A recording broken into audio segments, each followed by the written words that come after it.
Hello, everybody. Welcome to another episode of CB Bowman Live Challenges of the C Suite. I'm so happy you're here today. I'm so happy I'm here today. And, we have, as always, a special guest. But let me tell you a secret about this special guest. You're going to laugh. We have known each other for, oh, I can't, I'm dyslexic. I can't do the math, but I think it's 2013. That sounds about right. Yeah, and we have never met. Thank you, Sue. It's insane. And we run in the same circles. What I mean, that happens all the time. But thanks to Zoom now we can actually see and talk to people that we've previously only spoken to on the phone. So today I'm really, really honored to have my friend Johnathan on the show. And so listen, this is what Johnathan does. He is the CEO of AIIR Consulting. Now, I don't know if anybody out there doesn't know AIIR. I mean, come on, it's like not knowing CB Bowman, right? So, AIIR Consulting is a phenomenal company for executive coaches. And they do all kinds of specialist things. They have a great assessment. They have incredible staff. And I'll just mention that several of their members are members of the Association of Corporate Executive Coaches. So, those are the really special coaches, right? Because, in order to become a member, you have to be a master level coach. So his company is no joke. So we are really excited to have him on. And I just found out today, this man has 4 children in this day and age. And new one was just born. That's right. What? And he is a hockey player. I mean, where do we hear that in the coaching field? So, oh my God, he's a power pack, right? So with that, I am going to introduce Johnathan. Dr. Johnathan, how are you? That was the best introduction I've ever had, CB. Thank you.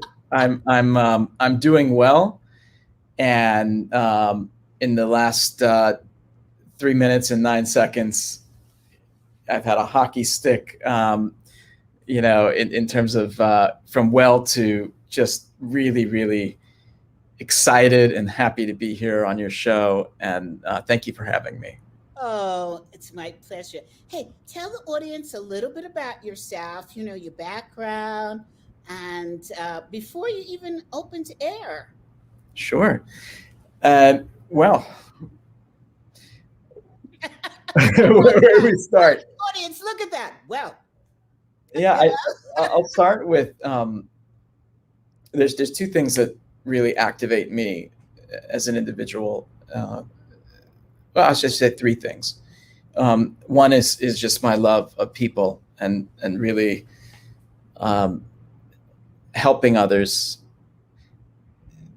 Secondarily, I really like problem solving, and I've known that about myself from a young age, and I'm a very integrative thinker, and like to solve problems using that capacity.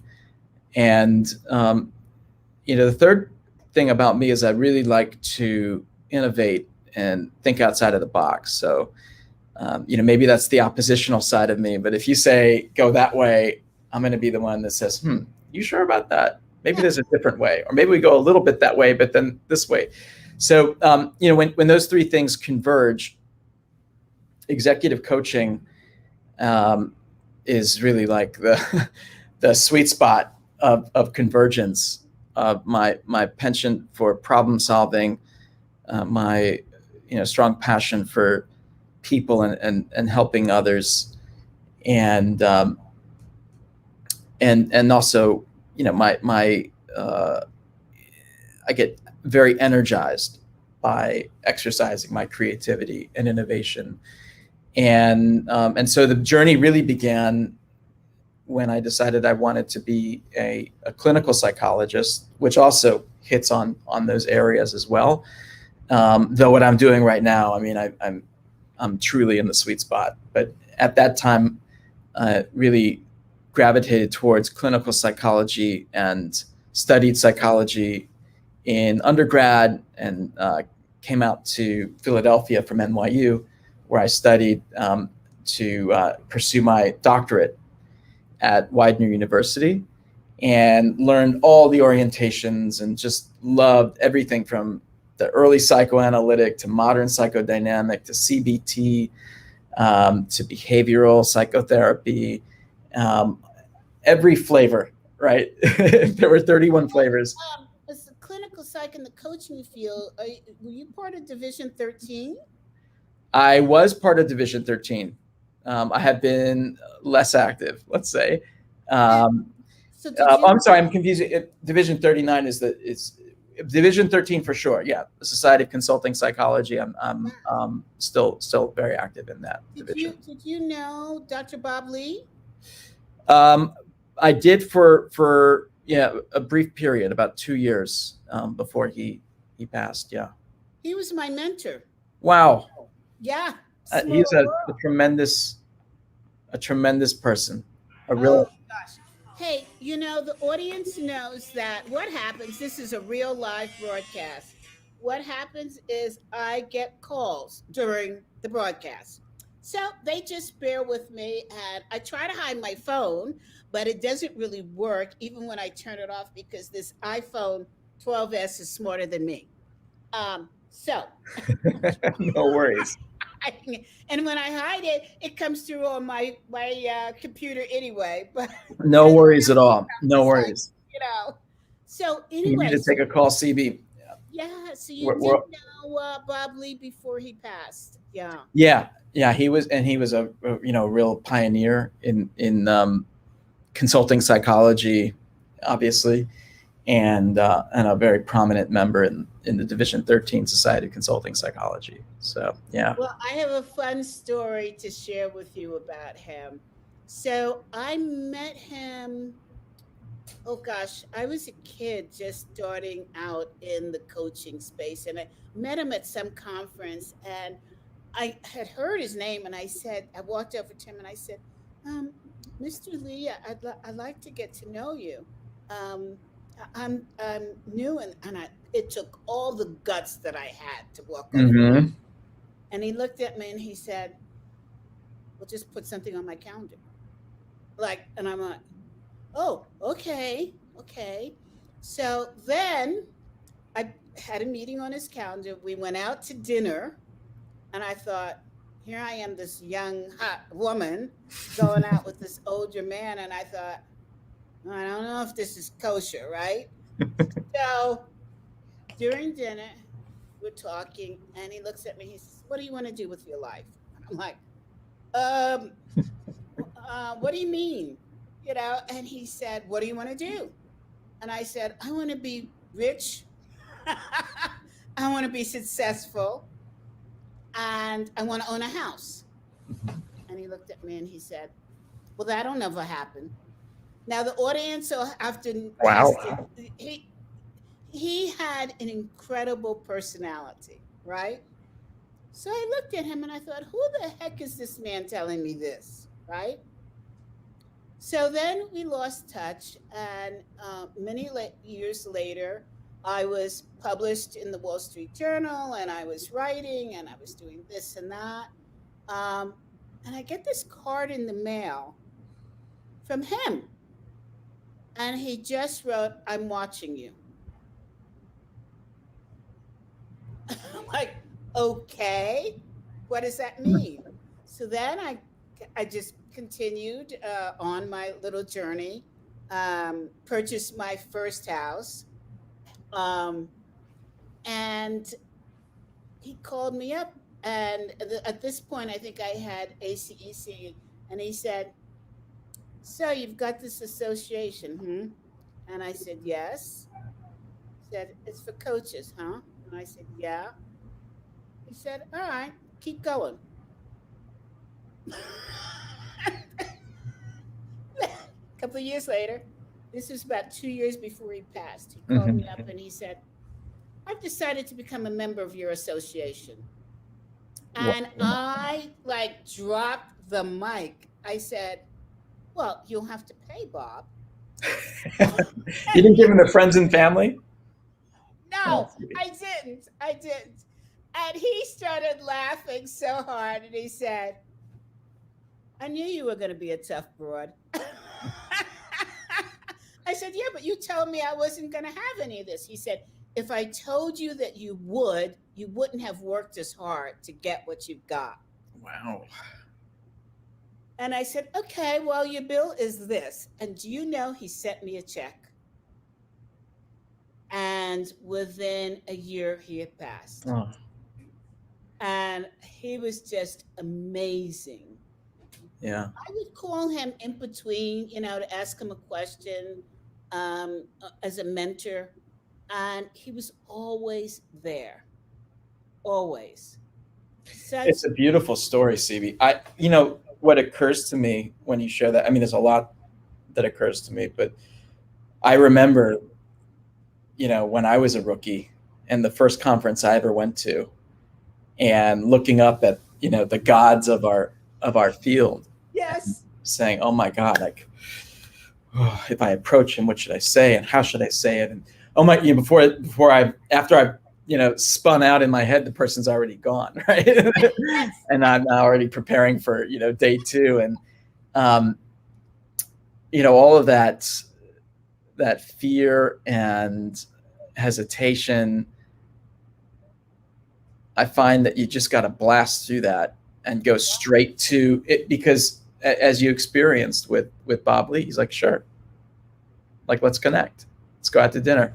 Yes. I had a similar instance going back to when back when I decided I wanted to pursue clinical psychology at Widener University. It's a PsyD program. So PsyD programs are more clinically oriented than research oriented. So you get started either after your first year or in the case of Widener, on day one.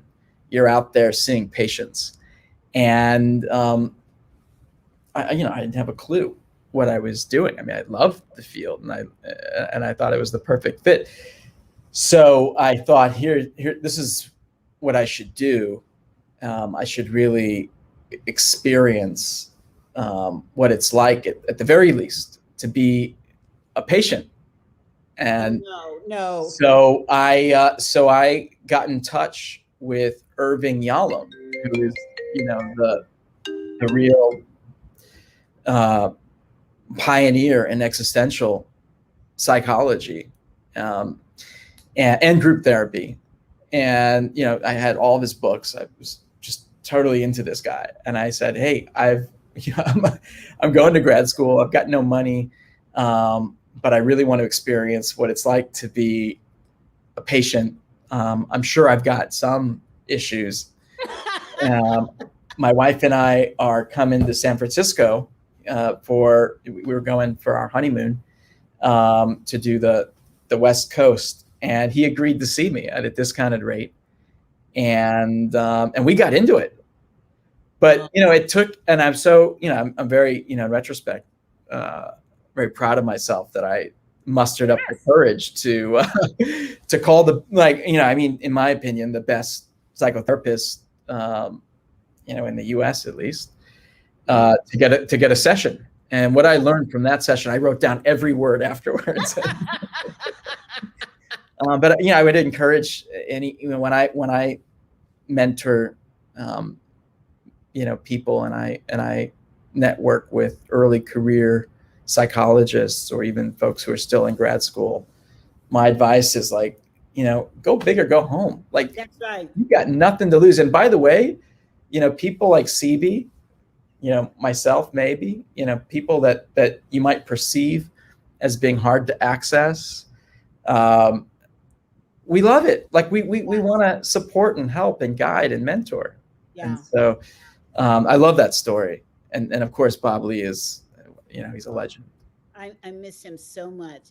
And but it doesn't always work out. I remember there's somebody that we both know, I won't name, who I approached when I was a rookie, and I said, "Would you mentor me?" And his answer was, "No, I don't have the time."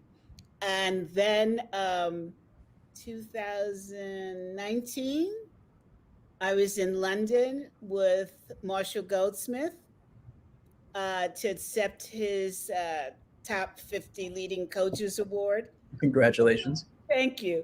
And he was there, also accepting an award. And I love that. Hey, what's up? How you doing? I got one of these too. That's great. and there was a cocktail party after, and he walked over to me and he said, and my we weren't married then. My soon-to-be husband was with me, Mm-hmm. and he said to me, "Hey, I've heard wonderful things about your conference. Some of my coaches have been there. I hear you're doing incredible work. I would love to come to one of your conferences." And I looked at him and I said, "Do you remember when I called you to mentor me to help me get started?" And he said, "Not exactly." And my husband to be said, "Clearly, she didn't need you." And I thought, that's the man I'm marrying. Nice. Nice. Now there's got to be a special rate for that person.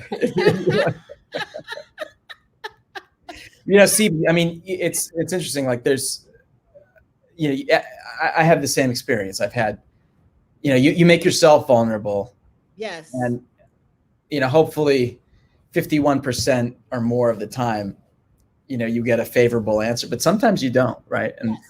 And it stings, and sometimes that just inhibits somebody forever. By the way, like, okay, that was a mistake. I'm never going to do that again. Like, let me take small risk, not big risk. And but what I've found in my own personal experience is that when that kind of stuff happens to me, after I get over the initial sting, Yes. it's like, okay, now I know what I don't want to be like. Yes. And And it it helps. also, I think for you, as I know it's for me, it becomes a driver. Yeah. It's like, Oh yeah. you said no to me? Okay, watch me. Yeah. It's so bizarre, but I feel bad, and I don't know psychologically, uh, the people that get stopped by the nose and the people that are driven by the nose. It's what makes them that way. And I'm sure, so this is called challenges of the C suite. I'm sure that the clients that you've coached, there's been a fair number of CEOs who have had the response of no. What gets them through that is the question. Yeah. I mean, I think the easy answer would be, resilience, right? Somehow the the individuals who are able to persist in the face of no, and constant no, and constant rejection, somehow they've mustered the resilience to persevere until they get to a yes, right? Mhm. But I think sheer resilience alone is, I mean, you could have a lot of resilience and just keep going straight at a wall and then back up Yeah. once you've healed, and then go straight into the wall again. So there's definitely an element of strategic thinking that Mm, um, that needs to be coupled with that resilience, and strategic thinking absolutely requires a learning mindset. So if you're not learning from the failures and the mistakes, and oftentimes, and it's always in retrospect, because in the moment the mistakes feel terrible, yes. but oftentimes those mistakes and those failures are the most important experiences, because inherent in those mistakes are learnings that can be extracted. And those learnings are then used as information when you go to strategize, right? So, I Yes. think the bottom line, it's really that strategic thinking with the resilience that with an underlying learning mindset that really separates the successful CEOs and C-suite leaders from those that kind of flame out. So I want to examine this word resilience because we're hearing it ad nauseum. Yeah. Do we really know what it means? And you're a great person to ask the question because you work, you know, your whole body of work is the C suite. But more so, you have 4 children. How are you teaching them to be resilient? What does that really mean? Because that information helps coaches teach this to see other CEOs and to employees that need to survive the CEO, which may not be particularly user friendly. Yeah. So, what does it mean? Let's start with it. And then, how do you teach it? I mean, resilience it is somewhat of a broad word, right? Mhm. And if the strength of my arm lies in the fitness of my bicep, and exercising that bicep makes my arm stronger, then resilience represents the muscle of the whole human. This is all my opinion, right? Mhm. um, it describes the fitness of the human. May not exclusively physically, but certainly a strong component would be physical, um, but especially psychological, right? And mindset. So, if resilience represents the sort of total muscle Mhm. of a person, I think it is a combination of things that I would consider as core. So there's like core resilience, and then there's like the more periphery, also very important, um, the shell or the outer layer of resilience that we're exercising on a day-to-day basis. So at the core level, I'm glad. I mean, you mentioned my children. I mean, that because that's where the core gets built, right? Right. And if you had a bad childhood, you could always, you know, I was going to say patch it up. It's more than patch it up, because there's structural. You got to get in there. It's the core, right? Um, but you can, I'm a firm believer that people can change. People can change for the better, right? No matter how old you are. And that's a phenomena that we know with neuroscience, with neuroplasticity. The brain is designed to, in many cases, recover and to adapt. But at that core level, right, that's about the quality of relationships and what does a relationship mean, and going back to the attachment theorists um, in psychology and the literature, how at a fundamental level can I trust somebody? Can I rely on somebody? Um, and my relationship and orientation to people would reside at that core, as would be like principles, morals, principles. These are the kinds of things that when life gets messy, you can fall back and think, all right, what did I learn? What are the principles that can help guide the decision point that I'm going to make? And that stuff gets learned early at an early age. And so as a parent, right, if I'm always, I mean, one of the, I guess, tragedies of modern day parenting is, arguably, and I don't mean to generalize, but a lot of parents don't um, enable the conditions for their children to develop critical thinking. To develop critical thinking, you've got to be able to have a conversation and discuss the options and retrospect on things and to learn. Even though it takes time and even though it can be frustrating and even though those conversations can be uncomfortable, because the easy thing would be just to say, this is what you need to do, right? But to the extent that a child can learn to make decisions based on their own thinking, that's going to be tremendous for them as they grow. And by the way, as coaches, CB, that's the power of asking questions and creating the container that we create. We're exercising that critical thinking. We're helping somebody develop and exercise. It's like going to the gym, their capacity to think about their options and their decisions and their choices. So, as a parent, how do you help a child become resilient? How do you help a child in making choices? And then how does that translate as an adult in the C-suite office? So what I'm getting at is, take a look at, let's go back to the Tycos and Enrons, right? Mm-hmm.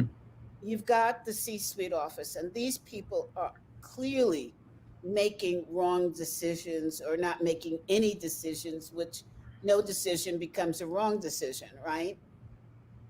What separates them from the Alan Mulallis of the world that really go in, clean up a company, and make it run like clockwork? Yeah. I mean, in the case of the Tycos and Enrons, there's a variable that makes it tough to do an apples to apples comparison because they're really like, there's a moral vacuum there, right? So now if you extract that, the moral and ethical lapse, Mm-hmm. there's certainly a leadership style that I'm sure became pervasive, that probably discouraged asking questions, probably reinforced a psychologically unsafe environment for people, probably rewarded the wrong behaviors and punished the right behaviors. So that's where bad leadership probably takes hold in those instances. But I think as far as like, if there's a parallel between say great parenting, which by the way is leadership, right? It's definitionally leadership, and say being a CEO. I think it comes down to appreciating the delicate balance between two polarities. So you have to be, as we just talked about, like as coaches, we create that container, that safe space to explore, to engage in inquiry. Mm-hmm. That's super important. But there's also times as a parent, and by the way, as a coach, Mm-hmm. Much more so as a CEO, where you got to be directive, where you got to actually say, this is the principle, and this is the direction we're going to be going in, right? And I say the delicate balance because I think that you can't have just one or the other. The older I get, the more I am able to appreciate the complexity of polarities and how you can't just be focused on execution, but you also got to be focused on strategy. You can't just be focused on great relationships. You've got to be focused on driving results and performance. As a coach, you can't just be focused. You can't be 100% exclusively. How does that make you feel? How does that make you feel? What do you think about that? Those questions are great and they can unearth a lot. But there's also the importance, again, this is my opinion, of a coach being able to bring their expertise and be somewhat directive at times as well, right? And I think that's a lot. I mean, that's, if I think about your organization, well, the surface level value prop is that, you got coaches who've got tremendous business background. Why is that important? Well, there's a lot of reasons why that's important from a credibility standpoint and this and that, but it's also important because they've been there, done that, and they have what to offer, yes. Right? Not at the expense of somebody's free will and their own critical thinking, but they can be a tremendous resource, and to not share that would be withholding, right? Absolutely. And so I think that going back to, I'm sure you've gotten a sense of me now. I can talk your ear off, CB. I love it. I'm sorry. You said living room chat, but if I'm to bottom line it, I think great leaders are able to balance the dynamic tension between polarities, and there's a number of them. There's a number of contradictions, and not great leaders tend to they swing to one side or the other, and then they live in the extremity of one side or the other, and it can be at the expense of their leadership. And I think the same applies to parenting as well. Yeah, I think what we're talking about is courage, right? As a coach, and I don't think we think enough about courage as it applies to coaching. We take the road more traveled, which is to say, ask questions. Your role as a coach is not to solve, but to show the coachee how to solve through asking questions. And I've always said, if you apply to ACEC with that methodology, you will not get in. Mm-hmm. Because the same manner, if you go to a CEO and you sit in his office and you say, so what's the problem? Blah, blah, blah, blah. And what do you think? Blah, blah, blah, blah. And what's your solution? You will probably be shown the door in a second and a half, or as like we used to say, a New York minute. You've got to bring it. Yeah. Looking for not only questions, but direction. And you have to be able to balance it. And you have to have the courage to go toe to toe with your client to challenge, because in many of the cases, the CEO gets there and there is no one to challenge until it's too late. Yeah.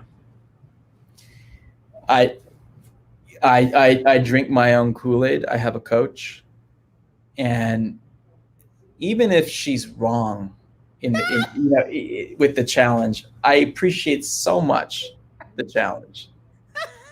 That is not an unexpected comment from you, Johnathan. And you know what, CB? Sometimes, when she's off, that's actually, I'm like, you're off, and here's why. And then somehow in the here's why part, that unearths or illuminates an insight that I didn't have, right? Yeah. And so the challenge is huge, and I think our job, half the battle, of course, is designing the rapport and the coaching relationship,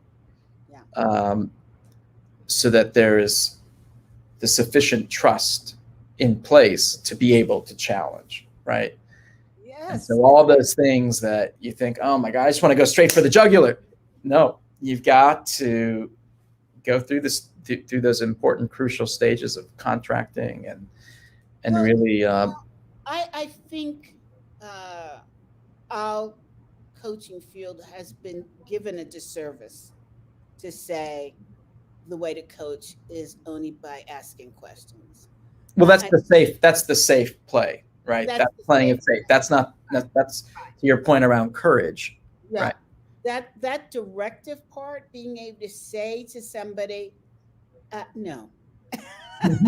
However you want to say it, whether you want to say maybe you want to consider or just no, that's not it. You Mhm. have to have that courage to be directive, to say this is the way that would support you best, Yeah. right? This is the way that you need to visit this.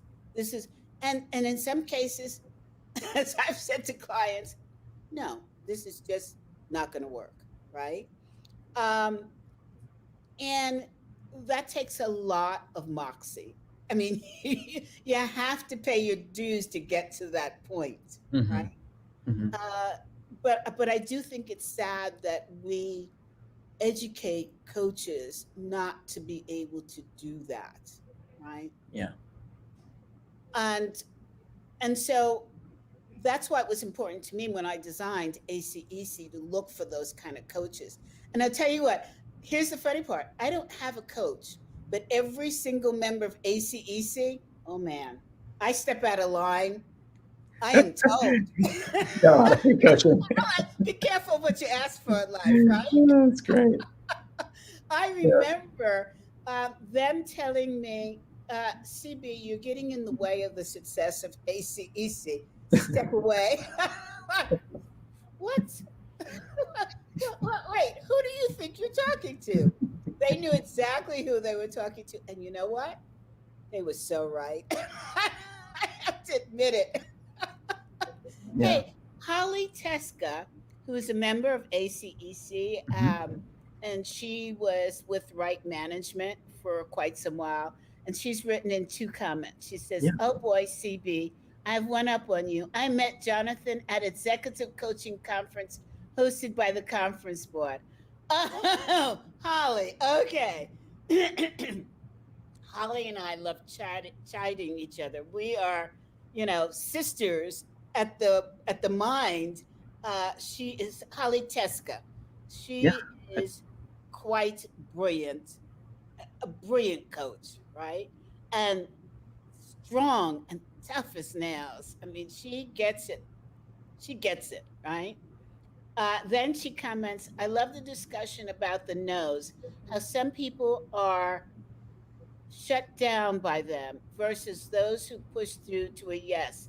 And yes, those no's have also made me think carefully about saying no to someone. Yeah, I could be a blocker to their future success. You know, I love that. That's the other side of the picture is learning when to say no. Hmm. Um, and when to cut the bullshit, let's face it, and say, okay, no. So now, Jonathan, what do you consider after this pandemic to be the most important uh, change that you've seen in the C-suite? And is it for good or not so good? Yeah.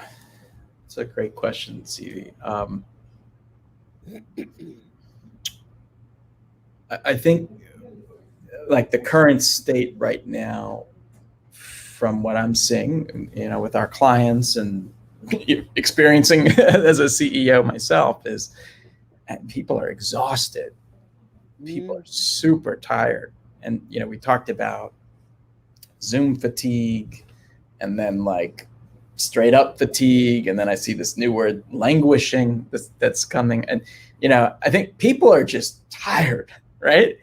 And that makes sense, right? Because the world is just getting whiplashed. We're just getting whiplashed yes, in that's a every direction, everywhere in every dimension of existence right now in sort of modern society, from political to education, social. There's just so much whiplash, and I think people are tired. And in organizational life right now, the big thing, of course, is, all right, well, we just went through about a year and a half of collective trauma, and we've had to learn all new ways of working. And now what? Now what? Do we radically change how we work? Do we go back to the way things were in 2019? Do we try to establish some kind of new way of working that retains some of the key learns that we've experienced over the year and a half and integrates it with what we know worked, pre-COVID?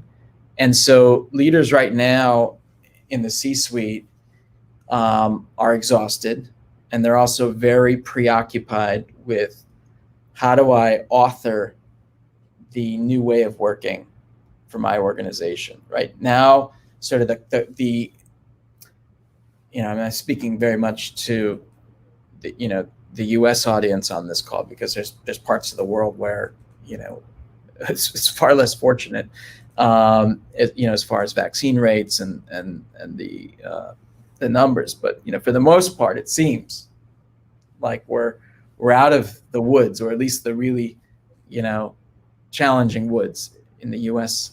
And so if you think about Maslow's triangle, we're going up the triangle now to be able to think about our identity, our purpose, and how we work.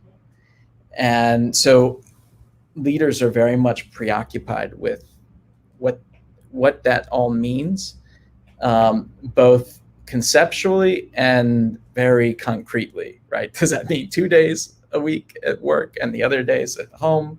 If 2 days, is it Monday, Friday, or do we eliminate that? Because then people are always going to want to take the long weekend. Or it's all of these things are what C-suite leaders are preoccupied with.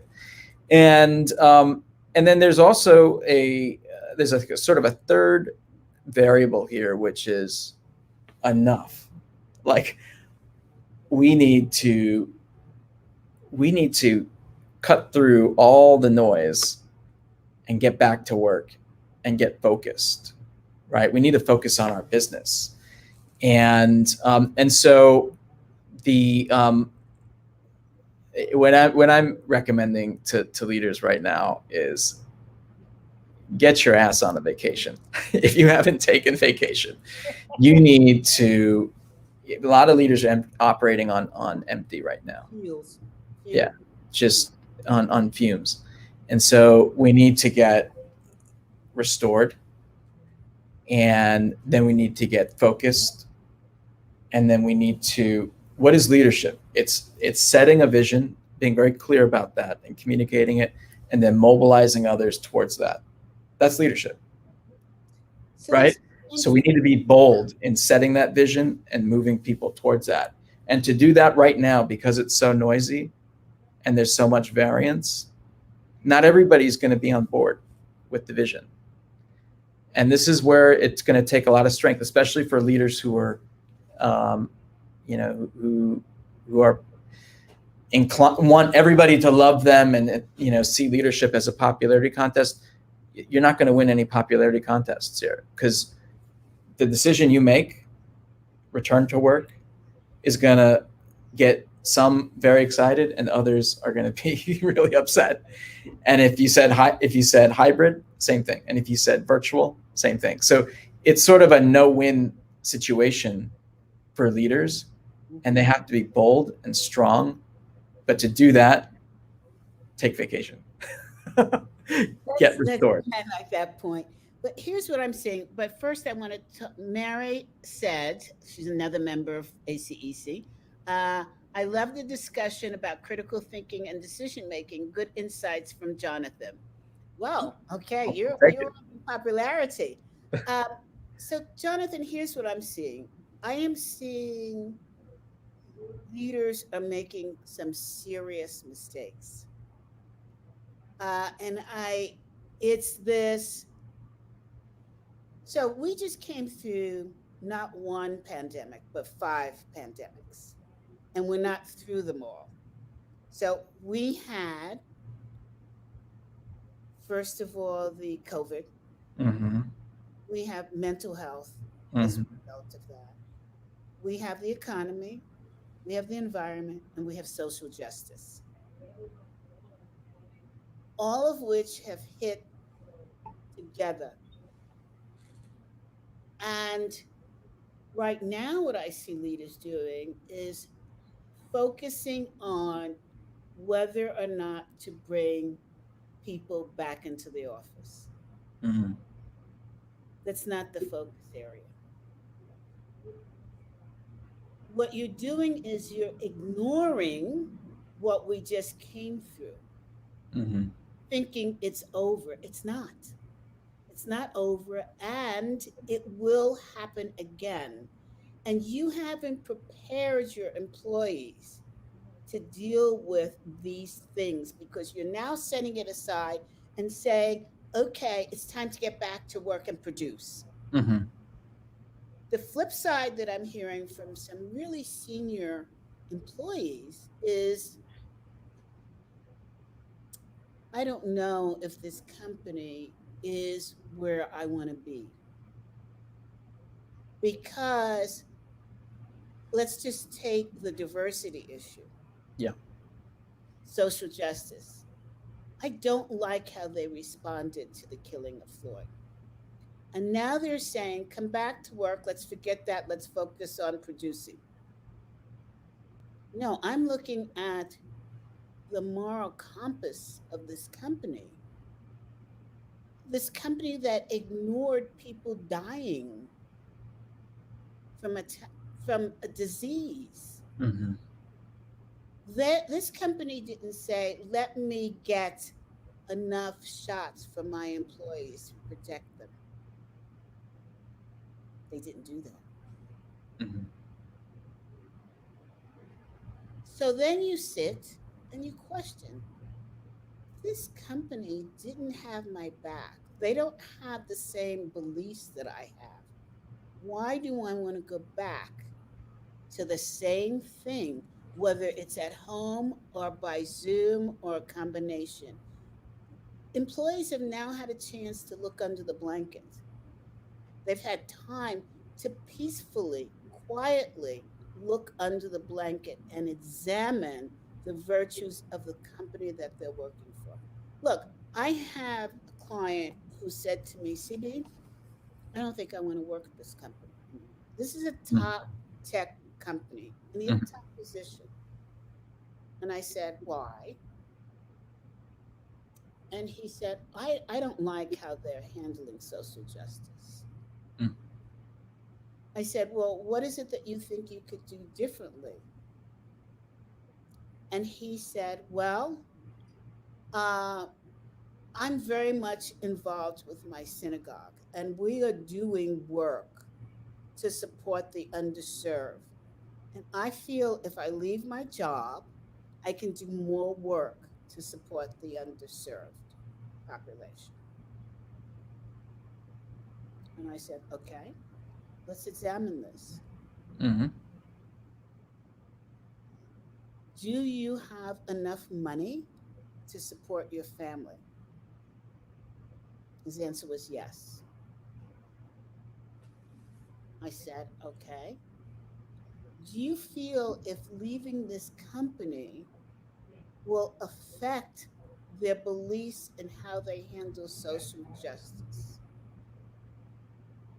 Or do you feel if you stayed and made a difference, that you could affect the social justice and have money to support your cause and have time to support your cause? And he said, I never thought about it like that. I said, oh, well, let's examine that. One of the things that you have a concern is that their hiring records for people of color is dismal. Mm-hmm. They're in a position to hire. people of color. You're in a position of making a difference. Is your decision to leave the right one? It becomes a challenging statement, but a statement that represents where this country is. People are saying, why do I need to work for this company? And because of how unemployment insurance is working right now, I go into Costco and I say, why don't you have the normal products on the shelf? And they're now saying it's a labor shortage, Mark. Yep. So we think of people at the top making these kinds of decisions, but what's happening is people at the bottom are making these kinds of decisions. And companies are suffering radically. When Costco says to me there's going to be a food shortage, it's time for me to pay attention. Okay? Yeah. You know, why? Labor. I said, is Yeah. it because of the pandemic? They said, which pandemic? See, Costco keeps their eyes on the public, on the consumer, and they see what's coming. Whereas the companies that are supplying Costco are not seeing what's coming.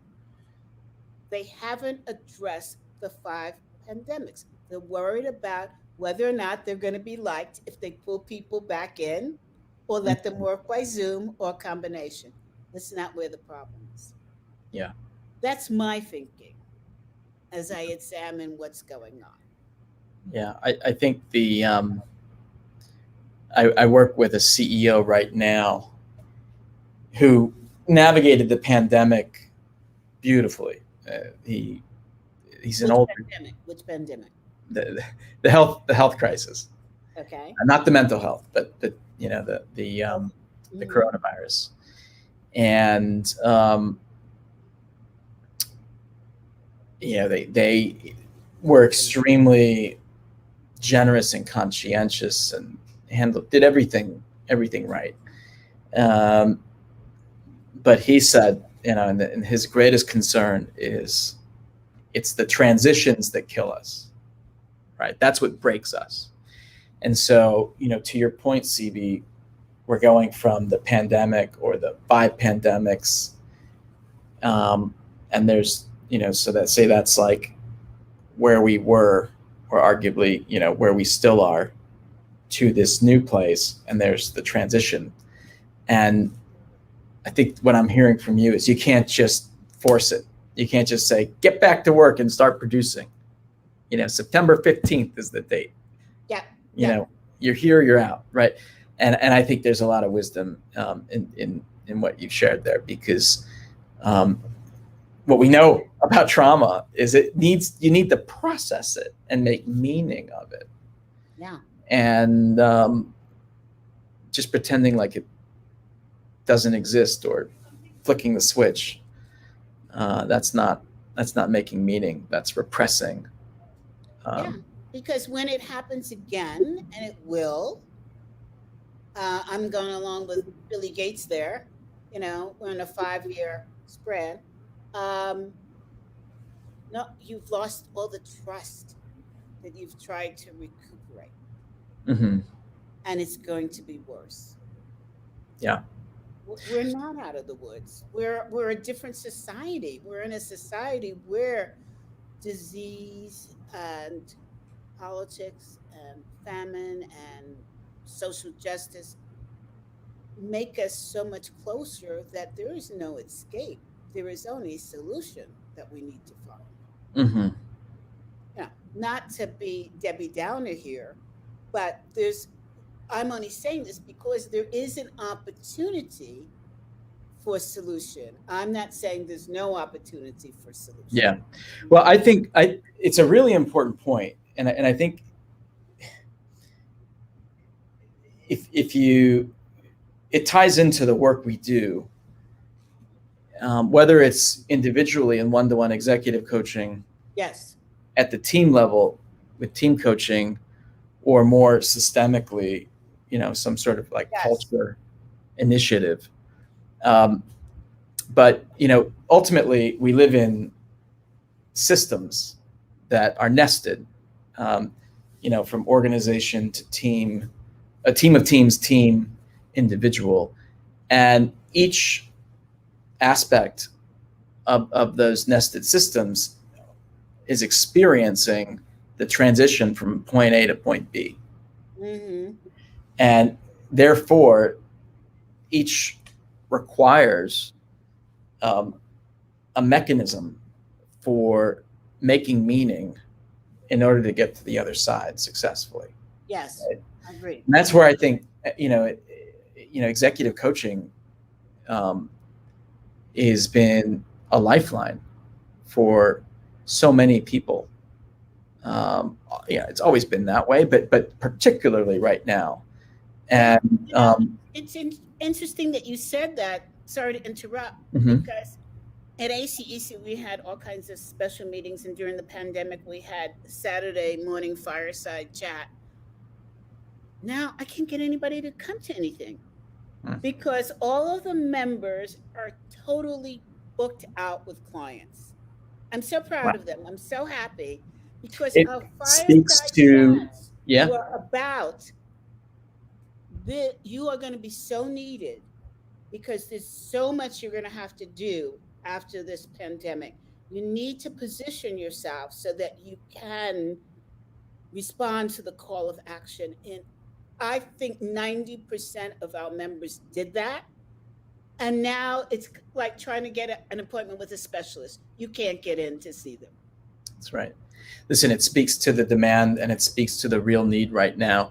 And by the way, team coaching and teams coming back together, processing everything that's happened, refining our identity and purpose, that's huge, huge right now. That's something that's like number one recommendation to leaders right now is you got to do something for the team. Yeah. Um, so, Yeah. Dr. Catherine Carr, who wrote one of the gospel books on team coaching, is a member of ACEC. I can't even get a call into her these days. It's insane. But hey, I want to talk about, first of all, Mary says, thank you, CB and Johnathan. I have to transition to another call. I'll continue to reflect on the 5 pandemics and the bottom up decisions that are in motion. Okay. I want to talk to you about an instrument that your company designed mhm. that Robin mentioned to me that you're using with executive coaches, with Mhm. clients. Yep. Tell us about it. Yeah. Well, we actually have three instruments. We have a 360 tool that measures the all the things that a regular 360 would measure, but also the dynamic nature of the leader and their ability to um, how effective they are at managing the polarities that are inherent in leadership.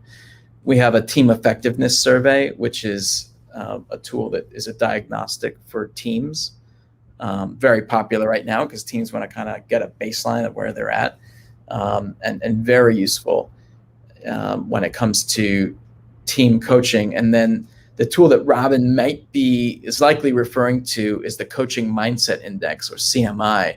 And the Coaching Mindset Index is an assessment tool that can be used to learn what your coaching style is as a coach, but it doesn't have to be coach with a capital C. It also could be as a manager coach. And so, am I overly directive, overly inquisitive? Am I managing both of those well? There's a push-pull, overarching push-pull framework and different strategies that fall along those two dimensions of push and pull. And a coach who takes this will be able to see, what their style is, what their preferred strategies are, all in pursuit of becoming, the type of coach that they want to be. So Mm-hmm. it's a great tool for self-awareness and taking a baseline. We use it a lot in leader as coach types of programs with organizations that are looking to instill coaching skills within their organization. And a lot of coaches benefit from it as well. I love it. But I want to talk to you about the team effectiveness right now Mm-hmm. because it seems like, we've just had a great discussion about the pandemics. We are talking about teams coming together. What do you feel are the most important factors to allow teams to be successful? And does it differ by industry? Yeah, that's a great question. So, based on our research, there's two primary variables that Oh, are wait, hold vital. on. Robin says leader as coach is the one she's talking about. Okay. That's for the coaching mindset index. Yeah. Yes. Okay. Um, as far as the team effectiveness survey that we designed and train people on and sell commercially, um, there are two broad areas that we measure. One is what we call team culture, and the other is what we call team productivity. So team culture is, how does it feel to be on this team, and how effectively are we engaging with each other and relating to each other.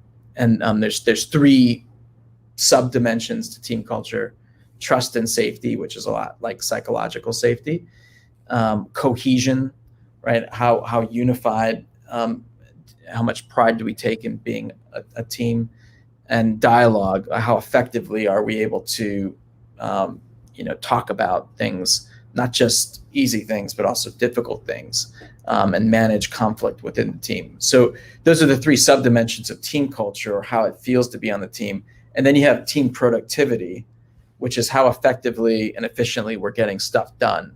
And that's all about alignment. How aligned are we in our from our purpose to our priorities to our goals and execution? How effectively are we executing and communicating with each other? And then learning and adapting. Like, are we learning from our mistakes? That's something we talked about, right off the bat in this conversation. Mm-hmm. Are we retrospecting and learning to continuously adapt? And so if you think about team culture and team productivity as dimensions with these subdimensions, that's what our assessment tool measures teams against. And when we then, that gives you a baseline understanding of the health of the team against those dimensions. And then based on the topography of that report, we're able to focus our intervention, if there is going to be a team coaching engagement, for example, alongside it. We're able to craft an intervention that closes the necessary gaps to get that team to high performance.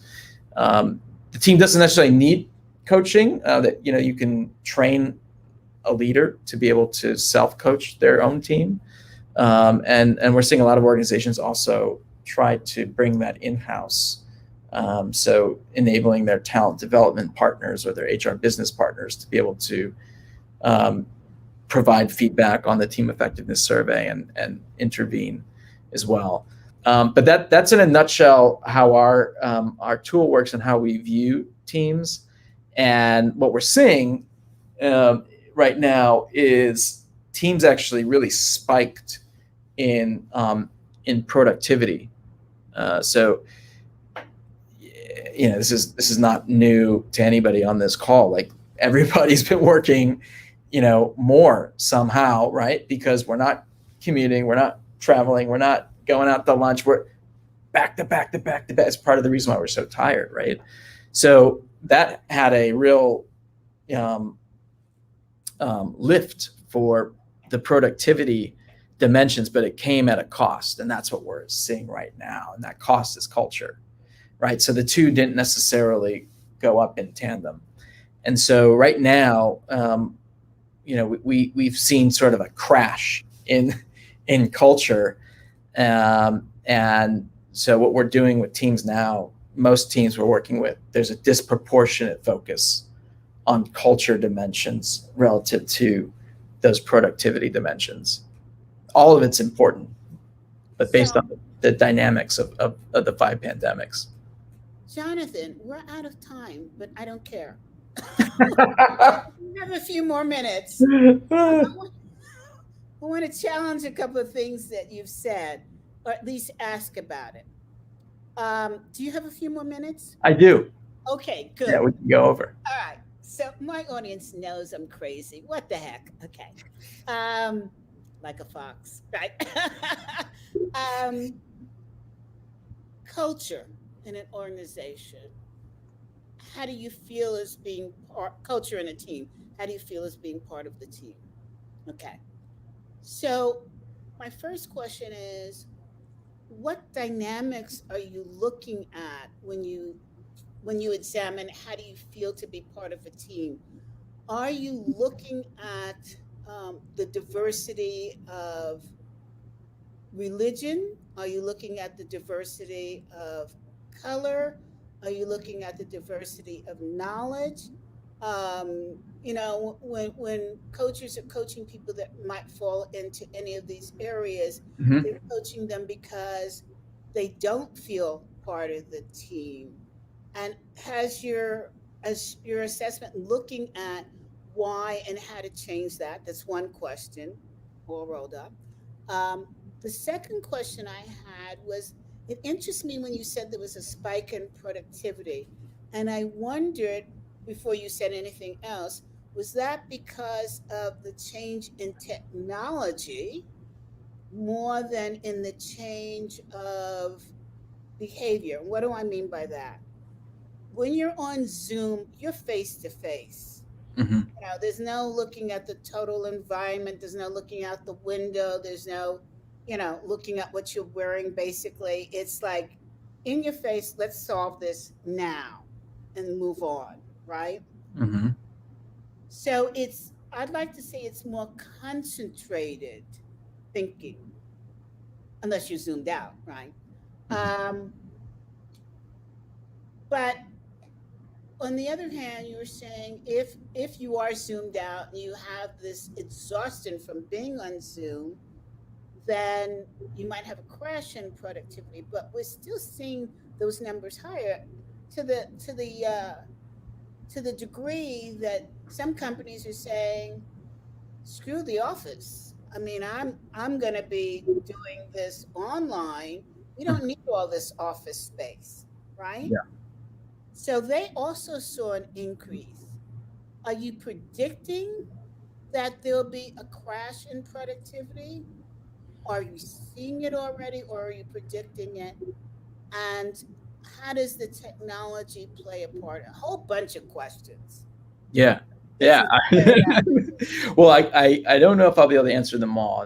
And by the way, I'm also, we're all going through this together. So Yes, I don't yes, think anybody is the owner, like, oh, I'll tell you how it all works. It's like, we're all faced with this, we're all experiencing this in real time, right? yeah. But this is Greenwich Um, Village coffee shop. yeah. I mean, so on the team culture side, and particularly as it pertains to diversity, um, I mean, we know from just experientially, but also research, that diversity is actually heavily associated with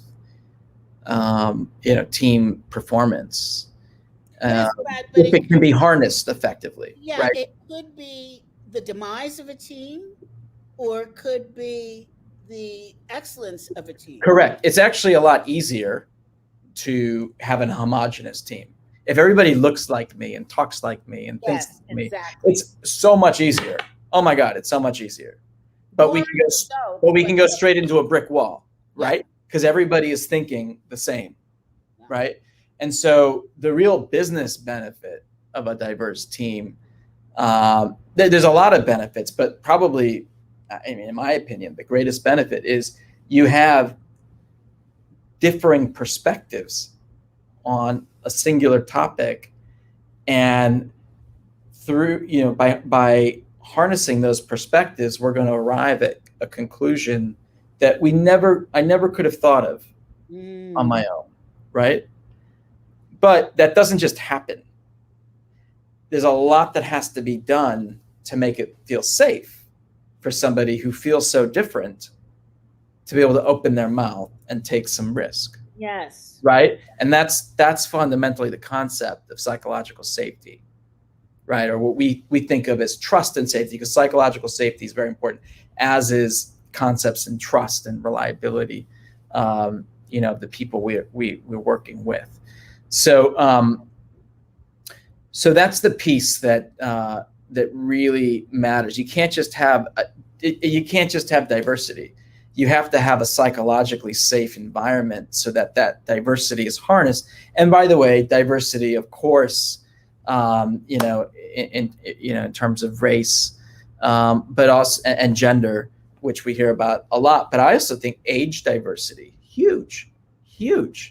Some of the biggest changes in my business has been when we brought in somebody who was like, could be like the grandpa of some of the millennials in our business. And it's like, yeah, maybe he's not as quick on Slack, but wow, like the experiential knowledge and the wisdom and that in combination with some of the younger folks on the team has brought something about that not one or the other could do alone, right? And so age diversity, gender, race, religion, ethnicity, it's all so important. So and as far as productivity, I think that productivity is, for the companies that are coming back, I think productivity is getting a little bit dinged, actually, because we're in that transition and in flux.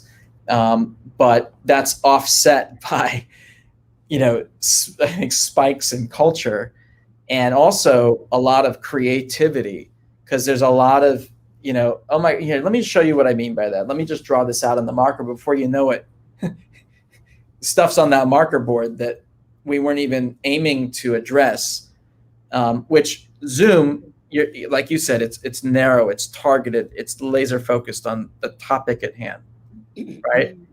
But when we're in person, for some reason, we're willing to, hey, can you come with me to just get a coffee? And all of a sudden we're talking about something else. And before you know it, something new has emerged in that conversation in such an organic way, right? That wouldn't have happened in a 45-minute or 30-minute Zoom call with very specific agenda items. And I'm always looking straight at you. You're not walking together. And so I do think things will ultimately even out as we, find some homeostasis. But we've certainly not found an equilibrium yet. We're right in that transition. So my prediction is Zoom is going to allow you soon to have those walks around the corner, those virtual teas, and those writing right on your screen. I interviewed Martin Lindstrom, who's the branding guru, and I interviewed him and I had him at the ACEC conference. And he took out this marker and started writing so that people could see it on the screen. That's so cool. The attendees were like, whoa, stop. That's really cool. Okay. I think we're going to see some really cool technological innovation because nothing really has been created to address hybrid, right? Meetings are still kind of weird when you got the TV there and some people in the room, and do I look at those people or do I look at the TV with the camera? So I think my sense is there'll be some really cool innovation on its way. Coming out of this, I can't wait. Hey, Johnathan, it's been a pleasure. Is there anything that you'd like to tell us about your company before we ring off? Thanks for offering that. Yeah, I mean, we're freaking passionate, CB, about our mission, which is to help leaders navigate change and shape a better future. And we take a lot of pride in our expertise in helping leaders navigate change through executive coaching, team effectiveness, leadership development. But it's not just to stop there. It's not change for its own sake. It's really to help shape a better future. And that's where I get my energy. And being on this call was energizing because of you, but also because of everything you stand for. And so highly consistent with my purpose. And so I thank you very much for inviting me to be on your famous podcast. It is famous. Thank you. Well, this is out on LinkedIn Live. It worked today. It went out on Facebook and it went out on YouTube. And later this week, it'll be on iHeartRadio and Apple Podcasts. So you are now considered famous. You can sign the autographs. All right. Thanks, CB. I really Oh, appreciate it. This was a lot of fun. Thank thank you. you. Well, audience, you have now heard from the Johnathan. And so I hope you reach out to him on LinkedIn, of course, as well as the other media areas that we have at our fingertips, and find out more about his company and the incredible work that he's doing. And of course, ask for the coaches that are part of ACEC. I'm terrible. I know it. I love it. I love it. Jonathan, until we meet again, thank you so much. And audience, I think we're on next Tuesday. Thursdays, we're taking off until September, but look for me on Tuesday. Bye, everybody. Thank you, Jonathan. Thank you, CB. Bye, everyone.